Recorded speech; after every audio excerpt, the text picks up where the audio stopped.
83 participants. Yung iba po nasa mga probinsya, kaya nasa online lang sila nanonood ng kanilang graduation. Congratulations! The top two of Class 671 with a grade of 90% is no other than Luis Antonio R. Arrieta. Congratulations!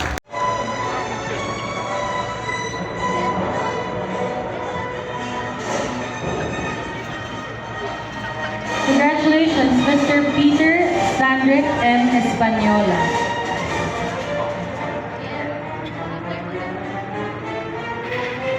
Congratulations, Mr. Again, have a tie at number 8 with a similar grade of 87.77. We have Justin S. Galasinaw and Almadar H. Amin. And at number 7, we also have a tie with a similar grade of 88.09%. Ryan C. Pilasol and Armando C. Blanca Jr. And at number 6, with a grade of 88.32%, Jonomi D. Dokalang. And again, at number 5, we have a tie with a grade of 88.41%, Army L. Claro and Antonio P. Manaloto Jr. And at number 4, with a grade of 88.95%, Glenn Vincent L. Espiloy. Oh, kunti lang diferensya sa top 3.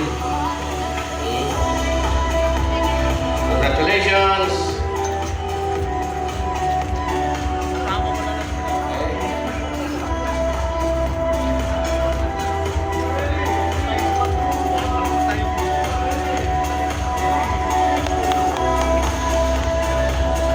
All in all, top 10 of Class 672.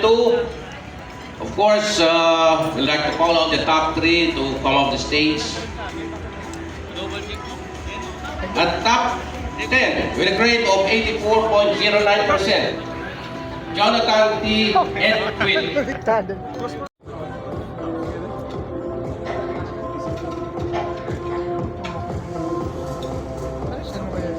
Sabay selfie. Sa leeg. Okay.